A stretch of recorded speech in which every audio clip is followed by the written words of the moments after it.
Hello, everyone. Welcome to our last afternoon session of what it's been a great ILOC for me. I hope you guys have also had an amazing sessions and have gotten some ideas. I would love to hear from you in chat about what's been helpful and what's got you really excited and thinking. We love to hear from you, that kind of feedback. We love to hear from you about that in the forms that we're going to give you, but also I just think it's always great in chat to be like, oh, I was in that session. It was really inspiring and blah, blah.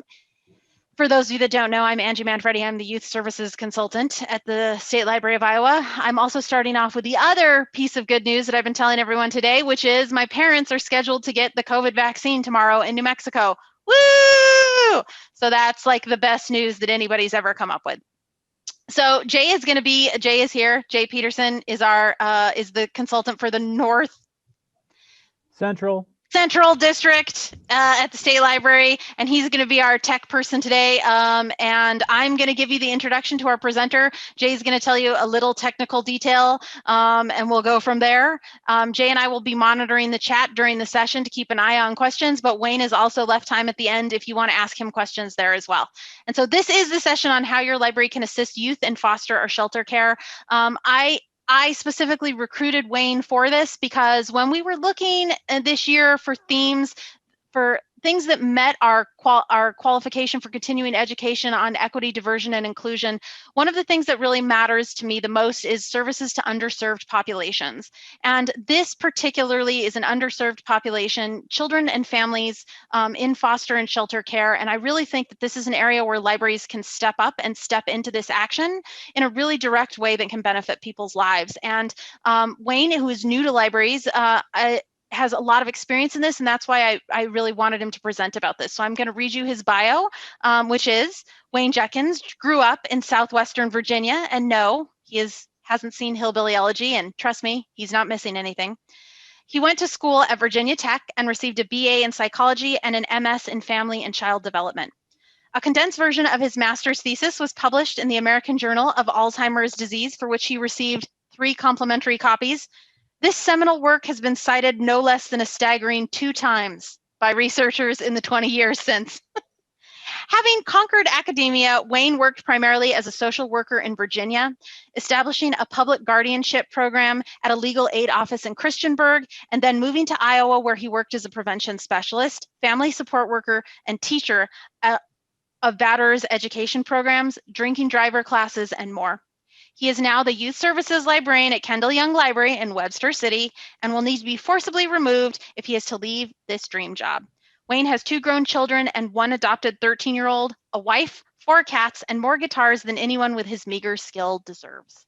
And again, though he is new to libraries and Iowa libraries, he is going to make a big difference, I can already tell. And I'm so glad he agreed to do this for us. And I think you guys are going to learn so much from this. And I hope that it's really going to inspire you. And please, Wayne loves discussion, and he'll be happy to take questions at the end. Jay, do you have any CE notes to add? Yes, absolutely. Thank you, Angie. Make sure whatever session you attend today or anything you come to this session or others, please make sure you go to the Google form. We will be using that again and again and again. So make sure you click on that. You can click on it now, and it will open up in a tab somewhere, and you can come to it right after this. If you go to the session tonight, same thing again. You could just bookmark that tab, come back, report your attendance there, and maybe if you have some trustees there as well, that would be really great and really cool. And we'd be excited if you sent trustees tonight.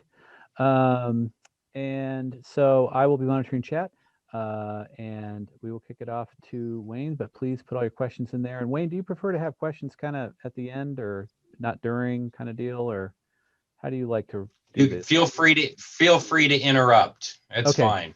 Okay. That's fine. So, I mean, I guess I would almost prefer, I think sometimes it's a little more salient if we do it right then. Okay, fantastic. Well, we have all kinds of people in here, and we'll hope we have a lot of great discussions. So let's get going. Wayne. Okay, so thanks for the intros, everybody. Thanks to Angie for asking me to do this. As long as I was in social work, I never got to present at a state level conference. So I've been chomping at the bit. I'm very excited. This is something I'm very passionate about. So let's get going. Okay, here. Oh, she already gave, told you all about me, so let's skip that. Let's get to my adopted son, Nate. Yes, that's my boy. That's Nate. My wife and I adopted Nate on my birthday, which is also our anniversary, just this past year. Okay, so actually, as far as a change in the Judkins household, there's been quite a bit in the last 6 months or so. I have a 20-year-old and a 19-year-old who are still at home for the time being, but they're going to be leaving shortly. And we decided to take in Nate. Nate's 13, and that is the cleanest that he has been since that date. That was on our adoption date. And seeing the rainbow vans is a little bittersweet because they're so clean there. They're so clean, and he's so clean. And he just doesn't look like that most of the time. He is a delight. We love him. We knew him from before when we were social workers. And so that's kind of, I think that in talking about my experience with Nate, that's sort of where Angie kind of thought, hey, maybe Wayne could talk about working with kids that have been in foster and shelter care. And at our library, we've done some things that I'm hoping might be things that you can kind of take and run with at your library. Okay, so before I get into the nuts and bolts, I want to kind of give an overview of the forest for the trees here, okay? Basically, the way that I'm going to do this today is I'm going to start off talking a bit about foster care. I'm going to talk a bit about foster care and kind of the different players.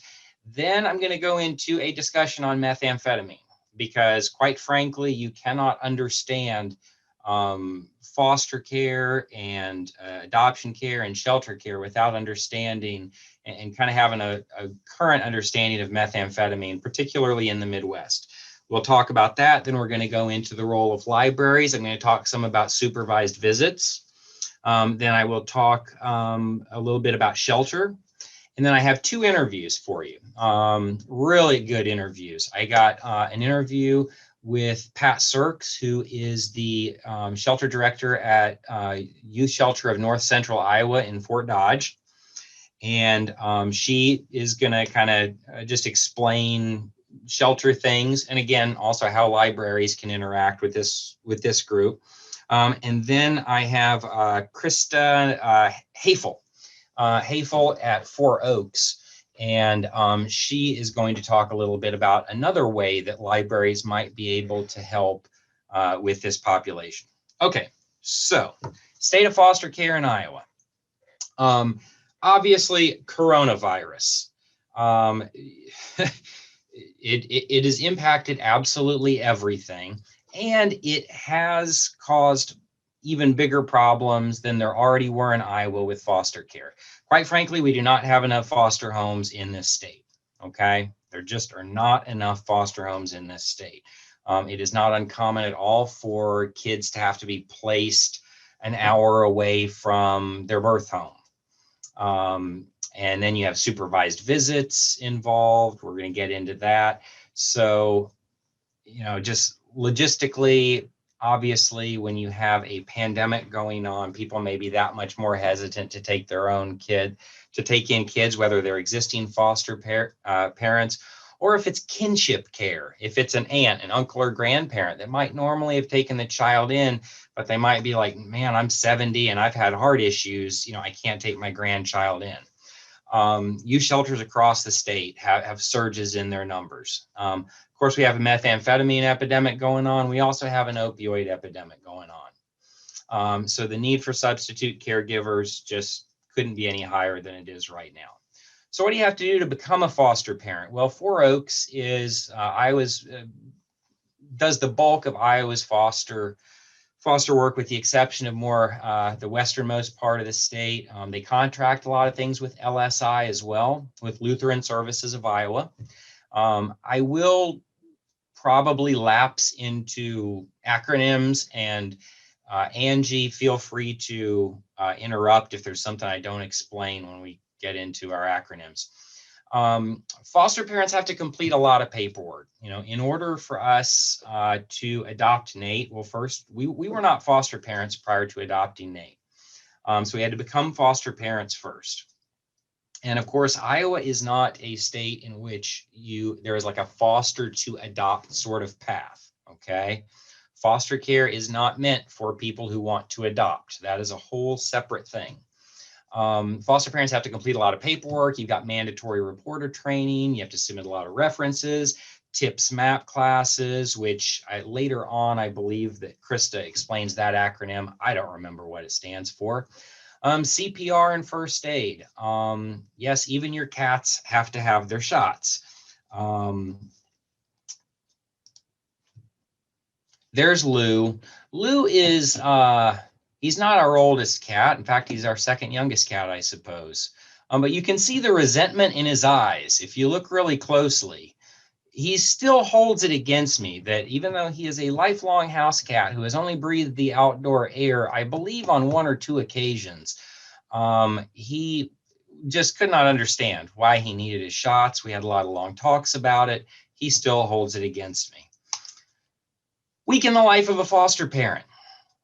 This is kind of just something I just threw together. This is fairly representative, I believe, for what it's like to be a foster parent. Okay. You know, right now, of course, we have a mix in Iowa of parents. Yeah, some schools are open, some schools aren't. I don't know. I guess we're getting to the point where most are, but still some folks, ourselves, we're opting to keep Nate home. He's doing everything is Zoom. Okay. So, you know, in addition to the standard, you know, being more involved with the kids with their schooling during the day and whatnot, you've got visits. You know, the foster child, maybe on Tuesday, they've got their first of 3 weekly visits with their biological mom. Of course, kids that are in foster care, the idea that DHS has is always for reunification, okay? Always for reunification. Until we reach termination of parental rights, DHS in the state of Iowa is mandated to work towards parental reunification. When kids have these visits with their biological parents, they are often agitated and argumentative when they come back. You're not my mom. I don't have to listen to you. Even if the parent is, if there's a great relationship there between the parent and the foster home, you know, visits to the therapist. You know, most of these children, if it is not required by DHS, at the very least, they can reap substantial benefit from dealing with the trauma that they're going through, you know, as soon as possible. Okay. You know, instead of, you know, cramming it up into a ball and waiting until their midlife crisis, trying to help them deal with that stuff right then. Okay. You know, then like on Thursdays, you know, maybe bio dad's a no-show. So then the kid's that much more upset. Okay. Transportation, it is a very demanding job is basically the gist of the story there. Iowa has a very high need for foster care homes and services. Okay, we are 6th in the United States for foster care, nearly 14,000 children in our foster care system. 36% of those require mental health medication. Okay. Another statistic here.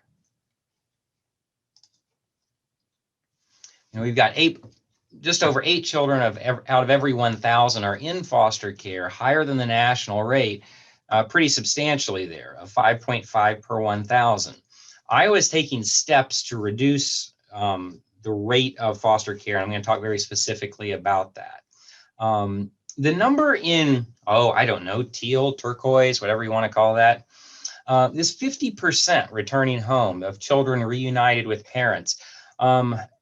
That stat surprised me a bit, and I have where I got these from in my notes, and Angie, I'll send you the PDF for this later. To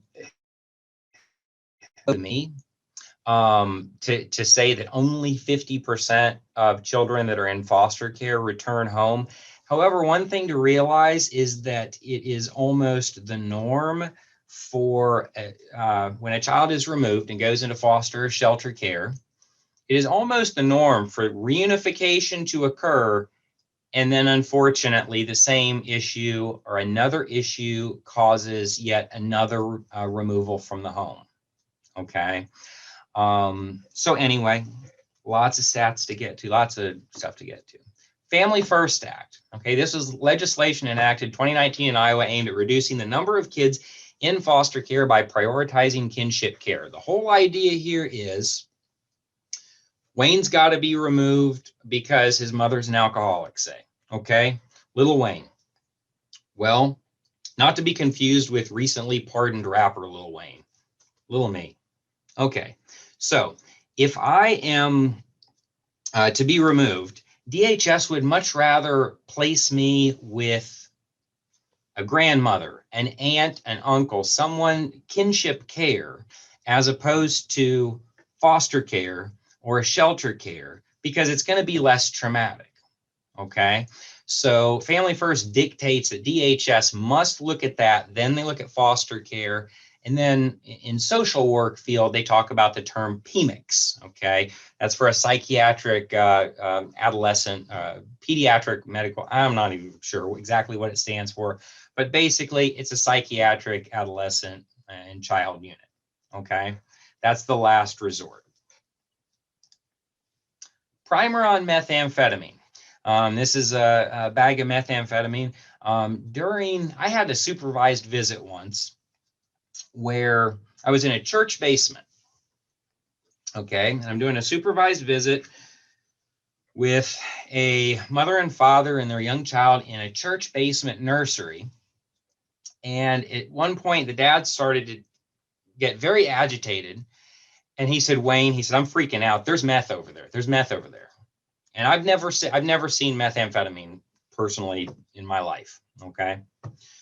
And I said, okay. And I'm thinking in a church nursery, but then part of me is thinking it's Iowa. This is possible. Okay. So I look at it, and it was rock salt. It was wintertime. It was rock salt that had been tracked in. But that was very triggering to him because you can see it kind of has that same sort of appearance. Okay. So that's what the stuff looks like. Street names. Ooh, now I'm going to have to go to my chat because I would like for everybody to put in the chat. I have 6 different street names for methamphetamine. How many of these can we guess? I'm going to give you a moment.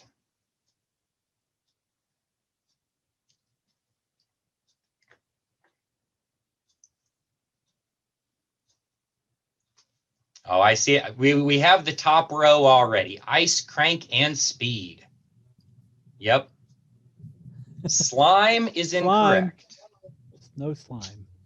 No slime. Yep. Lots of question marks. Good try. Yeah. I'm watching the chat now. So I got it. Thank you. Pink? No, not that I'm aware of. Yes, Tina. Exactly. This is Tina here, the little girl driving. That's Tina Belcher from Bob's Burgers. Chalk? Yes. So we only have the slime. This is the one I thought that, well, if there's one they can't get, it'll probably be this one. Think of other synonyms for slime. Close. Goo, goop. Gack. Gack is the correct answer. All right, so let's move on. So, and those are just 6. There are so many more, but okay. Let's see if my little thing works. I don't think it's gonna. I had a little clip from Breaking Bad that I desperately wanted to show, but I'm just apparently not technologically capable enough to show it. It just doesn't want to show. Anyhow, so we are in the golden age of methamphetamine. Aren't you happy? Doesn't that just make your day? Yes. Obviously, Breaking Bad was a very popular show all about a chemistry teacher, high school chemistry teacher, who turns to manufacturing methamphetamine after receiving a cancer diagnosis to try and fund both his care and leave something behind for his wife and children. And it goes really downhill from there. But there was a scene in Breaking Bad where they're manufacturing the methamphetamine. They're talking about purity levels, okay? And Walter White's methamphetamine was supposed to be just be the absolute best stuff, and no one else could touch it. And the purity was stated to be 99%.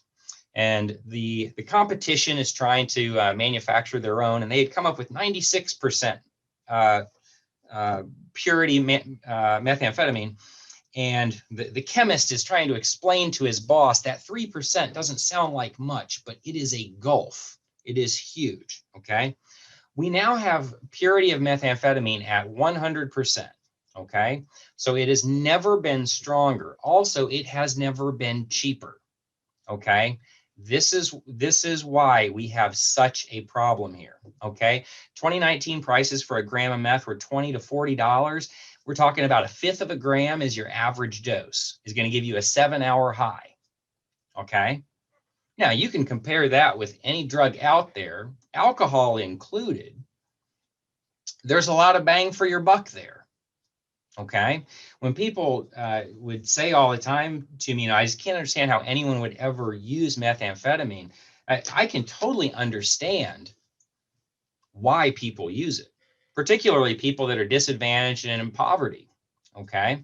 I mean, this is a drug that will literally get you higher than anything else out there. It releases all the feel-good stuff. Now, everything after that is going to make your life just, a living hell, okay?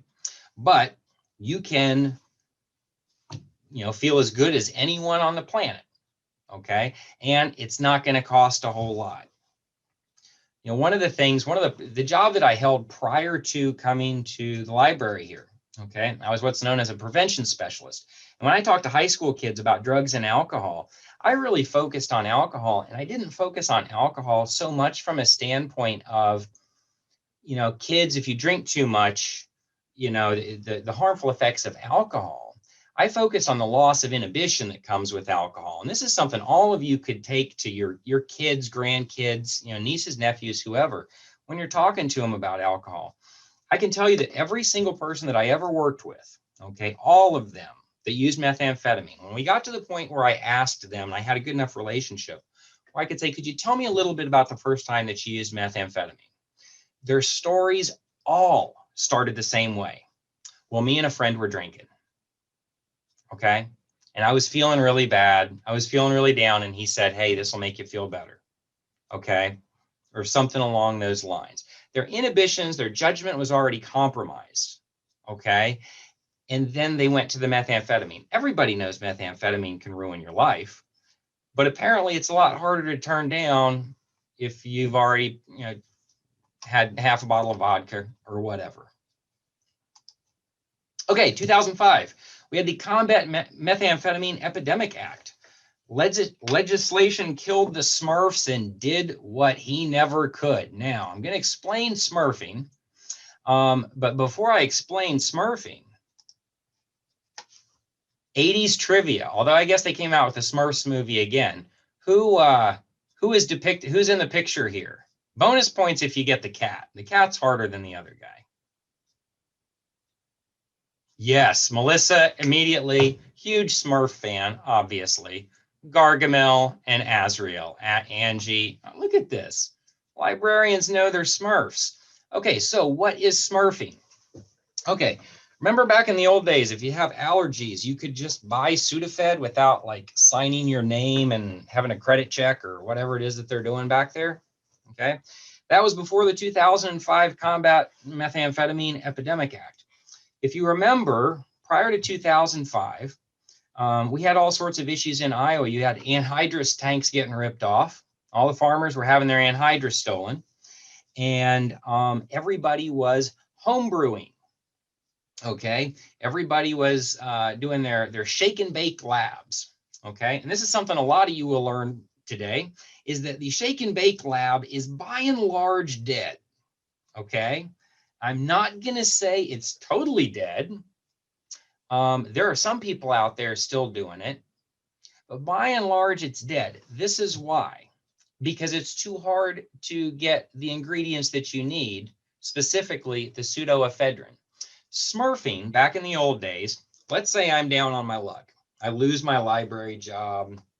and the rent's due, the mortgage is due, I'm getting foreclosure notices, but I hear from a friend and they say, hey, if you want some easy money, all you got to do is go around and buy a bunch of boxes of Sudafed and bring them to this guy.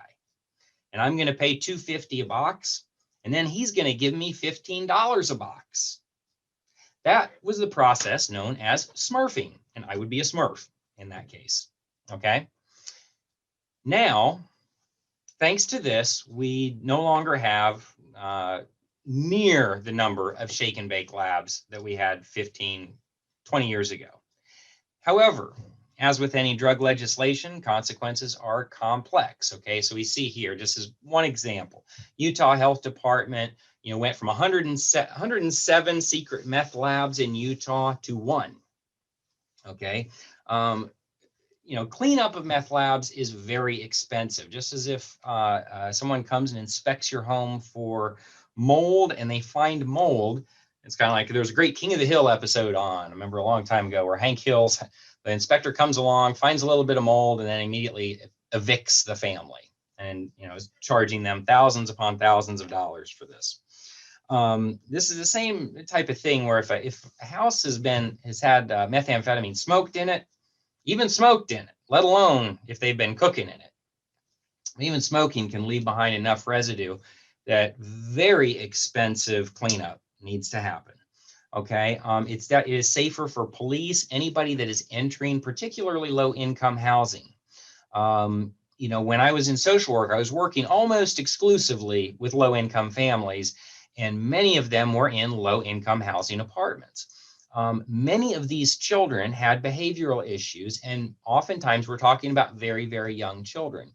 Well, if we think about, 50 years ago, lead paint was this giant health crisis. We had lead paint and asbestos and, different things that we know cause enormous problems for kids. What we didn't have back then that we have now is we have this issue of residual methamphetamine. Okay, so it's great that now we don't have to worry so much about that, because a lot of these low-income apartments, they've never been tested for it. So it's great that in this case, this is an American job that has gone to Mexico that by and large we are fine with. Okay.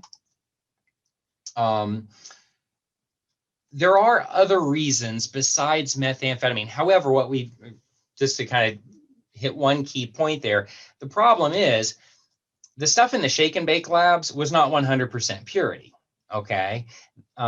So as purity goes up, price goes down, it becomes more of a business. Overdoses rise dramatically, and this overall addiction rises dramatically. So there are consequences to this that any drug legislation, very complex. Okay, other reasons for kids to be in out-of-home placements: domestic violence, sexual abuse, other drugs. I can say this, I never once had a marijuana case where a kid was removed, or even a DHS case that was opened because of marijuana in Iowa. I never had a cocaine case. I'm trying to think. Man, I think it was just always meth. It was always meth. Okay.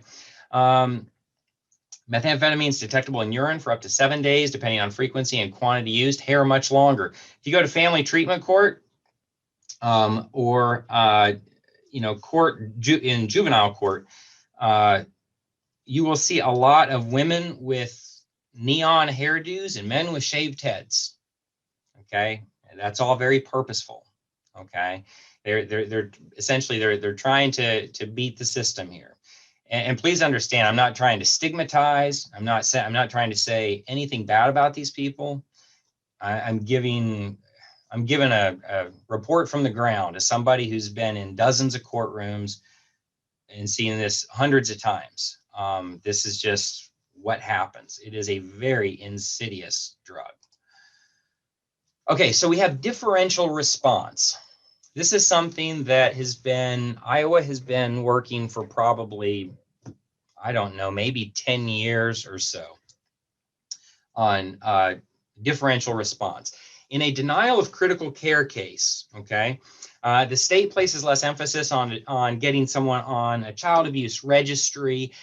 if they think that if the child is, if it is a denial of critical care case, if the child is old enough and has some reasonable protective capacity, they are going to work instead on getting the family on what they call a family assessment pathway. They're going to try and get this family services, as opposed to, you know, because there are some huge consequences to a child abuse conviction. Many of these, particularly females, that are in the DHS system, you know, their prior job, they were CNAs, sometimes LPNs, sometimes RNs, okay?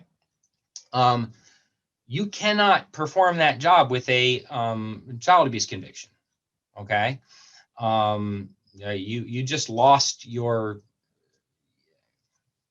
pathway to income, okay? This is a very traumatic thing.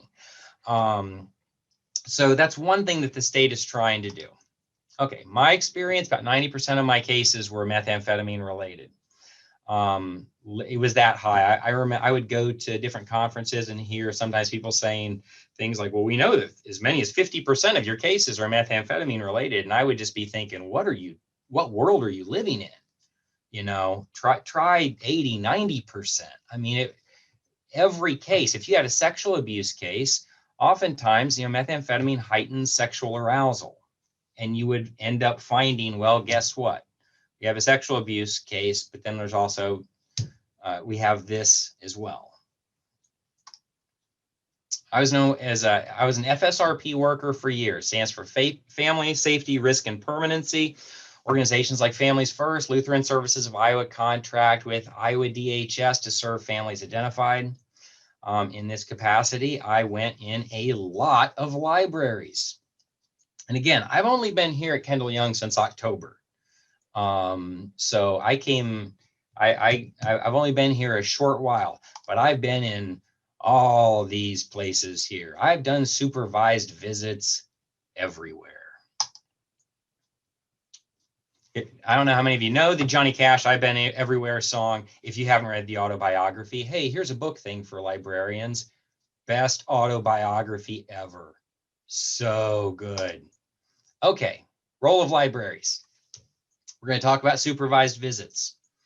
Let's face it, Iowa in the wintertime is not a place where you want to do a lot of hanging out outdoors. Okay. Supervised visits are going to happen with a DHS, the DHS worker is going to say to the FSRP worker, I want for little Wayne to see his mom 3 times a week, at least, for 2 hours each time. And then the FSRP worker's job is going to be to make sure that that happens. Okay. Libraries, particularly in the wintertime, are an ideal spot for supervised visits. It's warm and it doesn't cost anything. You have to remember that these parents are going to be extremely financially strapped 90% of the time. Okay. When it comes to eating and drinking in the library, this is where we start to get to the, okay, Wayne, but what does this have to do with me and my library part? If at all possible, if you can have a place in your library where the family can eat and drink, please do so. It is, again, getting back to with foster care placement and just how many of these children are placed a good ways away from home. It was not uncommon. Sometimes I had to drive a child 2 hours. I think the longest, I had one that was 3 hours, which is kind of hard to go from Webster City 3 hours anywhere in Iowa and stay in Iowa, but you can do it, to a visit. And you know, I wouldn't have money myself. I would have to pay out of my own pocket maybe if it was going to be on the way there, if the parent couldn't provide something during that time. And if you've only got 2 hours, you know, or 1 hour, you know, just, I don't know, I'll shut up. If you can, please try and, you know, churches, a lot of times supervised visits happen in churches. As an FSRP worker, I was always so, I would make my families clean the hooey out of that place before we left, because I appreciated the fact that we were being allowed to use that. Okay. Fines. Here's another area where we're going to get into, looking at your own policies. If you have a child that's being raised in a family with methamphetamine, prostitution, domestic violence, whatever, it's not the child's fault that that book is lost. It's not. And if there is some way to get some funding for forgiveness of fines, look into it.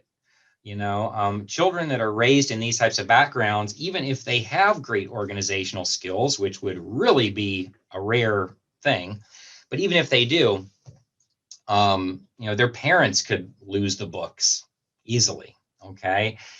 And it is just so terrible when a kid can't, loses access to, a lifetime of learning over a $30, a couple of DVDs that mom checked out in the child's name, maybe even. Because let's face it, that happens, right? Okay, so those are a couple things. The supervised family visit. There's Kevin Hart and Jumanji. What is going on here? I know when I did supervised family visits as an FSRP worker, I always was wondering, what are the librarians thinking? I mean, here I am looking like some sort of weirdo staring at a family who's playing in the children's thing, but the family seems cool with that. What is going on here? And it's been interesting here at Kendall Young talking, and they're like, yeah, we kind of figured what was going on. If the family can sign a release with the provider that allows the provider to disclose to the library, okay, we're having a supervised visit, boy, it sure does make things a whole lot easier for everyone involved. Okay, so that would be one practical consideration I would have. So what would be helpful? Private meeting rooms at no charge if possible. Already kind of talked about that. Churches were always very generous. Libraries, much less so in my experience. There was just a lot of, oh, you want to use the meeting room? No problem. It's $20 an hour. Well, we didn't have that $20 an hour. That was not, DHS was not going to pay that. The family couldn't pay that. And the visits could have been much better. They could have been better for the child and the family in a private meeting room. Okay. Do you have some well-known games that they can go and play that they don't have to check out? Do you have stuff for them to do that is just out and doesn't require a library card, doesn't require anything? Okay. That type of thing. It's not always practical, but boy, it sure was great when I would find those libraries. Do you have a calendar of activities posted, or maybe you provide them with your checkout receipts? Visits that fall during programming times could be a very helpful thing, or it could be something where, they know that the kid's not going to sit down for story time. And if you have a very small library and you don't really have much room for anything besides story time, it's good if they know ahead of time. Again, releases solve lots of problems. Wayne, we have a question. Yes. If authorities are involved, wouldn't HIPAA regulations come into effect for signing anything? Sure. That's why you have the release. You have the release signed, you're good. But see, the thing is, the library is not doing the release. Okay. Great, good question. Okay. The release is going to be something that the provider is going to have, and that, there's a bunch of standard forms that are going to, and essentially what the provider is going to do is they are going to ask, whether it's the provider, DHS, both, are we allowed to disclose to Kendall Young Library, basically, and it can be very narrow. It's not like, can we tell them about your drug treatment regimen? And, it's nothing like that. That's why you have a release, is because of things like HIPAA. Yeah. Okay. So what about kids in shelter? Okay. So kids in shelter can be there for a lot of different reasons. Lots of times those kids are getting there with, they bring their things in garbage bags. Okay. When kids are removed from homes, they are not removed from homes, and the DHS worker goes to see Wayne's mom and says, okay, now we know you have a drinking problem and things, and we know that you had a couple strange men in last night. We're not comfortable with this, and we're going to remove him on Thursday. So you need to start packing his things. The way that it happens is at 11 o'clock at night when the police are there, and then the police calls the DHS worker. That's much more typical. Okay. So often, kids arrive at shelters or foster care just broken. Okay. They are psychically, emotionally broken with their things in garbage bags. Okay. Gwen, do you want to see that message there from Lacey? Yeah. Okay. So my foster daughter was left. Her mother returned, so she never returned to the home that they lived in. Landlord empty the house, could not return the books she had checked out. The books had to be paid for. Yeah. And that's, yeah, that I don't know what to say to that one. Again, if you can find a way to pay off the fines, if you can, one of the things since I've started here, when I make the collection calls to the parents in the children's department, I make it very clear to them that, look, my goal here is I want for your kid to be able to use our library. How can we make this happen? You don't have $80 now? Okay, can we get into a payment arrangement? Are you able to do $10?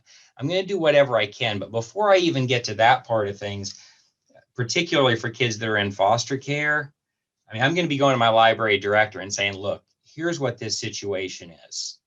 Is there any way, here's a kid that had 78 checkouts on their card before these 3 books were lost.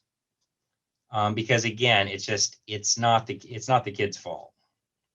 Okay, I got to keep flying to keep us on time here. So if you think about how many of you are into a book now, book library shelters do not have, shelter libraries do not have often books that can go home with kids. Okay, what we have started to do at our library is we take our advanced reader copies, and there was November's donations. Here's December's donations, and you can see a few with the barcode out. Those weren't advanced reader copies. Those were ones that were going to go to our book sale. But if you can, I tell you that, and now I'm going to show the interview. We label these, and these books can go home with the kids wherever their next destination is. That's why we put the label in, okay? The other books, I'm sorry, but I'm not going to read a book. I'm not going to start reading a book at a shelter if I think there's any chance at all that I may be going home the next day. Particularly me, I'm a slow reader, okay? Okay, I really want to show this interview with Pat Sirks. She is a shelter director for youth shelter for Fort Dodge. Okay, so I've got Pat Sirks here. Pat, if you could tell those watching the training a bit about your professional career in social work and at the shelter. Okay, my name is Pat Sirks, and I am a licensed bachelor social worker with the state of Iowa. I started my career in social work 40 years ago. So I have done various things throughout my career. All of them have focused on working with families and children and in conjunction with the child welfare system. I began doing some part-time work for a group home. I then started working full-time for the Department of Human Services in the state of Texas. Was there for 8 years as a child protective investigator and also a specialist in child sexual abuse.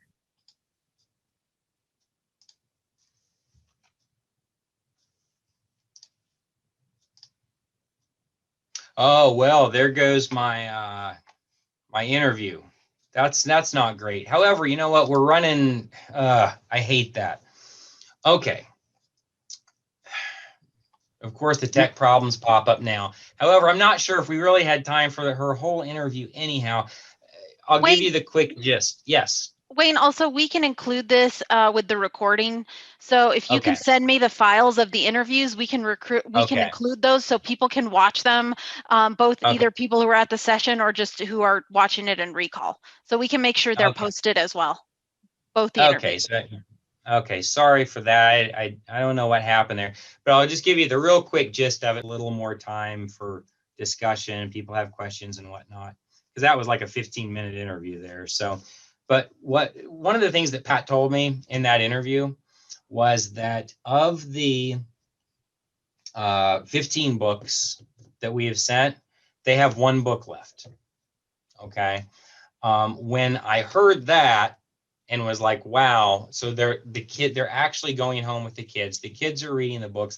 And again, one reason I love advanced reader copies for this, we all know those advanced reader copies come to you, they're pristine. They are pristine. And because I don't want for kids to be getting books that, again, you've got a child that arrives and leaves with their stuff in garbage bags frequently. I want them to have something nice, at least have one nice thing. And if it's a nice new book, that's something. Okay, let's see if my interview, this one is with Krista Hafel with Four Oaks. Now, again, if we think back to the beginning of the presentation, Four Oaks is key with actually licensing foster care providers. In this interview, this is a much shorter one, and she talks one very specific suggestion of something that libraries could do that she said nobody has done yet.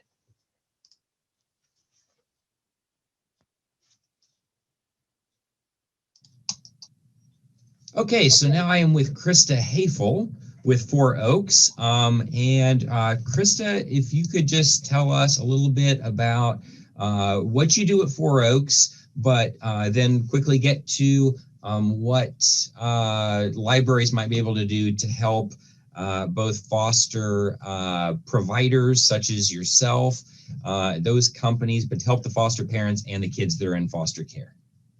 Absolutely. Well, thanks for having me, Wayne. So my job at Four Oaks Family Connections is the recruitment and training manager. So Four Oaks Family Connections trains, supports, licenses foster families in 69 of Iowa's 99 counties. So we are over the majority of the state. Previously, I was also a licensed foster parent and have adopted a few children as well.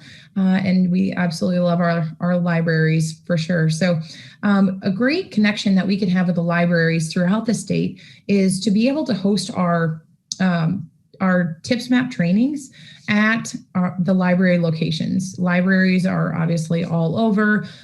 We have yet to make a connection there as far as having those classes there. So just to give you a little bit of background on what TIPS map classes are, they are the 30 hours of classes that families have to participate in to become a licensed foster family. So they typically occur one night a week for 10 weeks. It's typically from 6 to 9 at night or 9 to noon on Saturdays.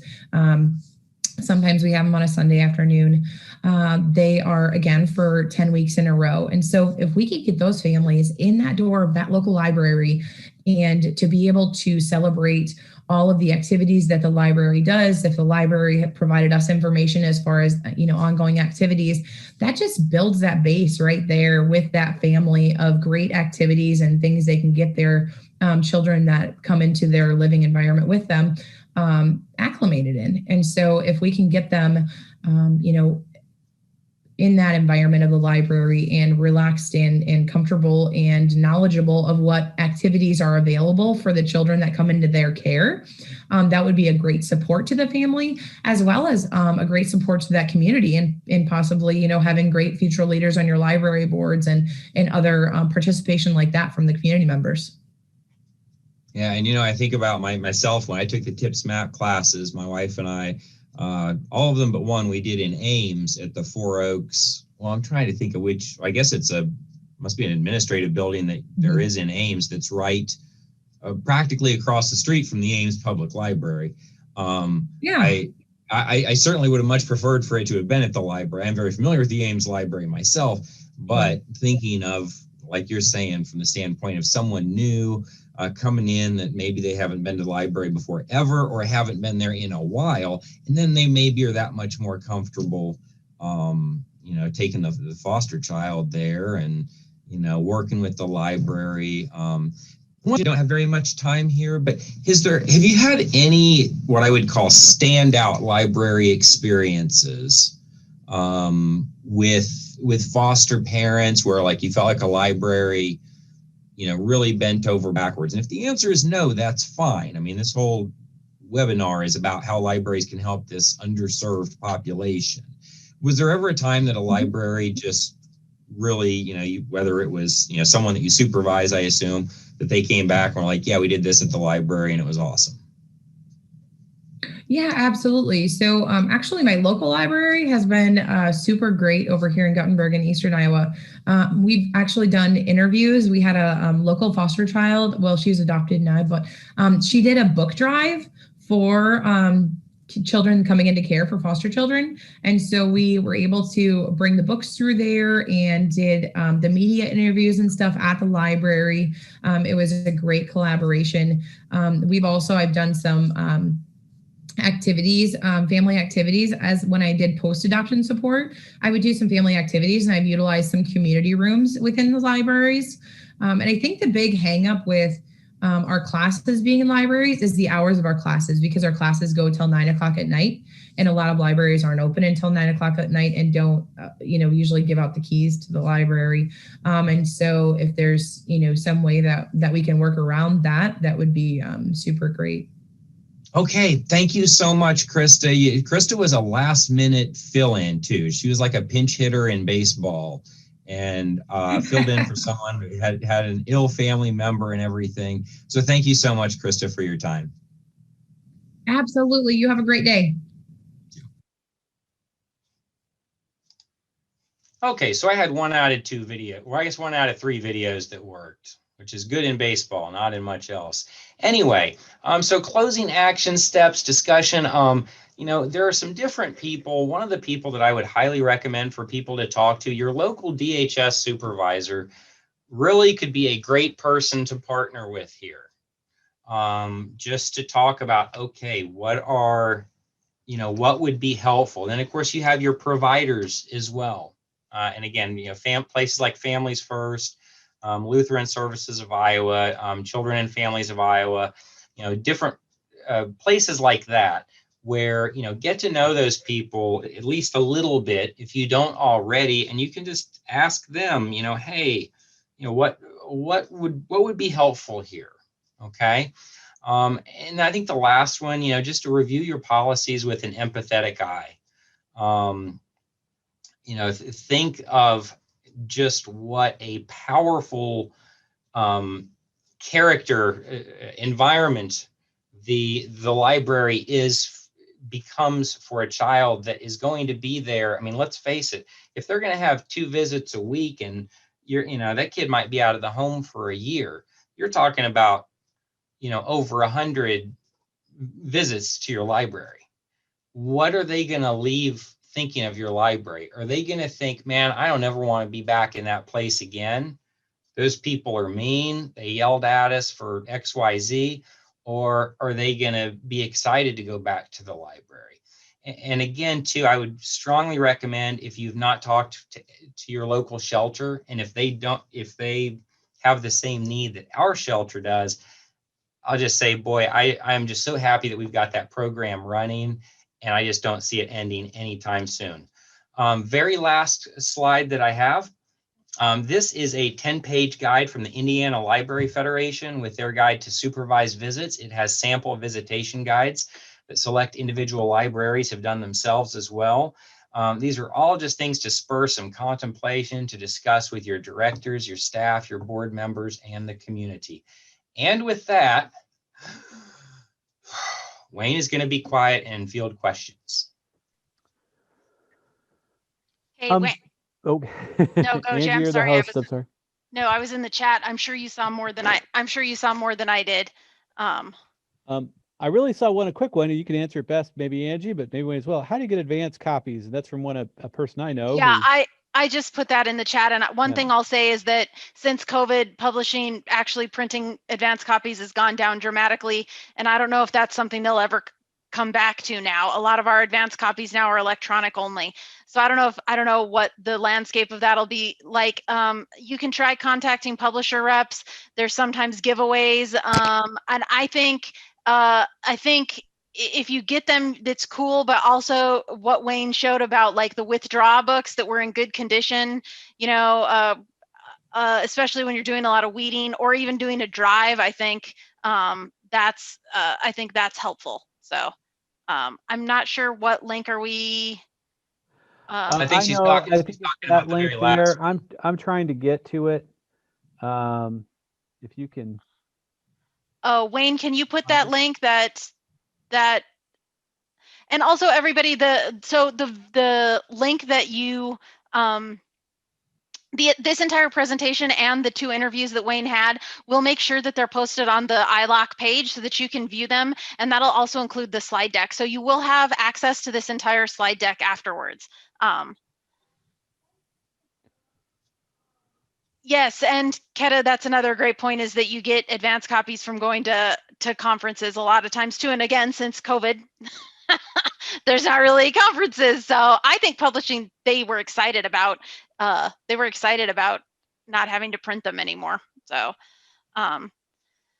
does other questions? I know that this was a lot, and Wayne, thank you so much. I know that this was a lot of information. I appreciate the background. I also appreciated the background about knowing like what Iowa's stats with foster care are.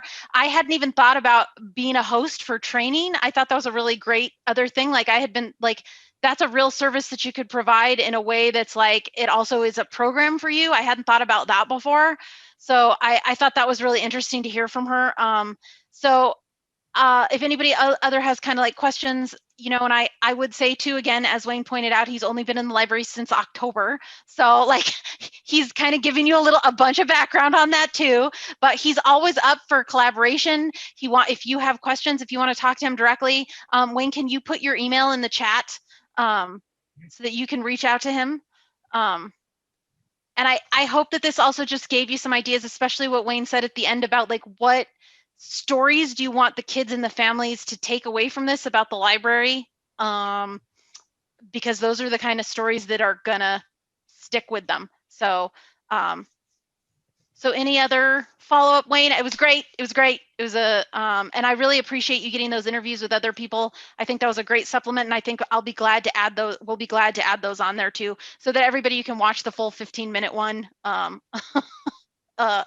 so sad. That really is the best one. It's worth watching, but actually, even though it kind of, I don't know, bailed on me for whatever reason, technologically, time-wise, it worked out well. And it'll be perfect. We'll put it on the site. It'll be perfect. So any other questions, or again, feel free to reach out. Wayne would love to hear from you. He would also love to collaborate. He's always open for that. So if you have an idea, like you want to do a drive at your library and their library, and also I want you all to think about what he said about they donated 15 books and 1 was left. In how long was that? A month? Yeah, so in 1 month, not all of the books but 1 were taken. So the real need that was filling out for those times when you look at it and are like, ugh.